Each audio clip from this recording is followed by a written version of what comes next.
For more on the stimulus battle on Capitol Hill, let's bring in Pennsylvania Republican Senator Pat Toomey. He is against increasing those $600 checks to $2,000.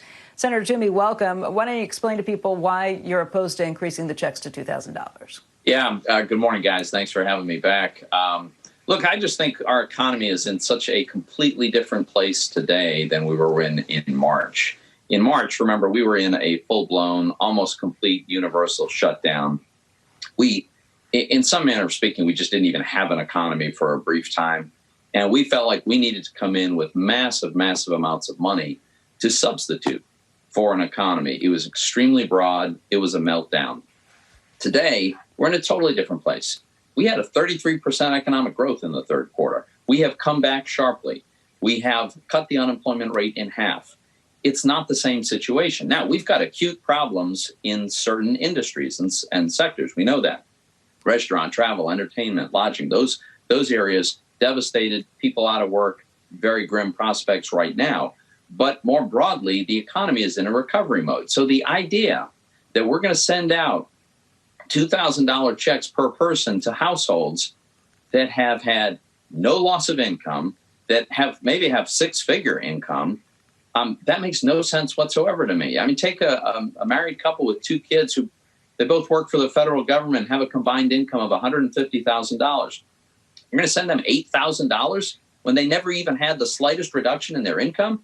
That makes absolutely no sense at all. So I don't think we should do it. I understand your concern, absolutely, and hear you on that point. I guess the question would be raised, what do you do to the people who fall through the existing benefits platforms that we have right now? Maybe people who were unemployed, who have had their job that lost it because of COVID and have been on unemployment for too long and won't be receiving those benefits anymore. What about for people who have seen a drop in their income? Maybe they're underemployed at this point. Is there a way to target those people who aren't targeted in the bill as it's passed to this point? Is there a way, or the law that's now been signed by the president, is there a way to target those people who have slipped through the cracks and who have been affected by this? So first of all, that's exactly the conversation I think we should be having, not this universal, helicopter money. And by the way, if this amount of money, which is about almost 2/3 of $1 trillion is what we're talking about for the direct payments if we raise it to 2,000, over $600 billion. If that went just to the roughly 12 million people in the official unemployed count, that's over $50,000 per person. If you say, well, the underemployed number is twice that big, okay, fine, it's $25,000 per person in that situation. So I think that's worth keeping in mind. What do we do in the COVID bill? For the very people you referred to, we extend eligibility for unemployment.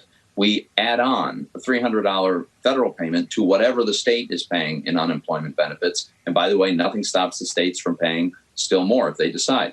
We add eligibility for people who have historically not been able to participate in unemployment insurance, like the self-employed folks, gig workers. All of those things are in place.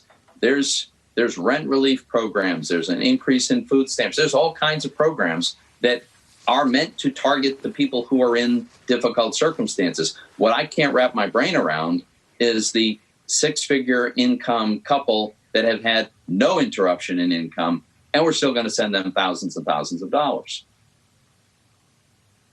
Yeah, that makes sense. Why do you think, though, that the president supports this? I don't know. I think you'd have to ask the president that. But I just think it doesn't make sense to have these universal payments.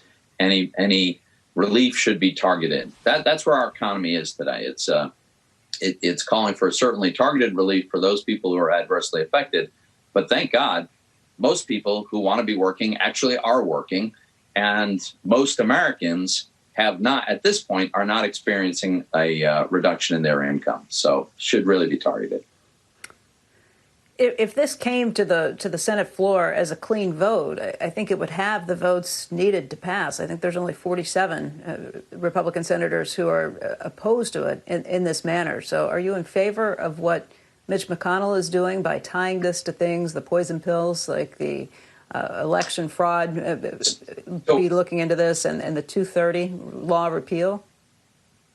So this is a little bit of a nuance, and I may not have this exactly right, Becky, but I'm not sure that Senator McConnell insisted that these things all be linked in one legislative vehicle. I think what he was describing is the fact that they share in common a need for the Senate to do some work here, to do an investigation, to maybe go through the committee process, maybe to debate this and consider how to refashion this. So I'm strongly opposed to these blanket universal checks. I know many of my Republican colleagues are as well.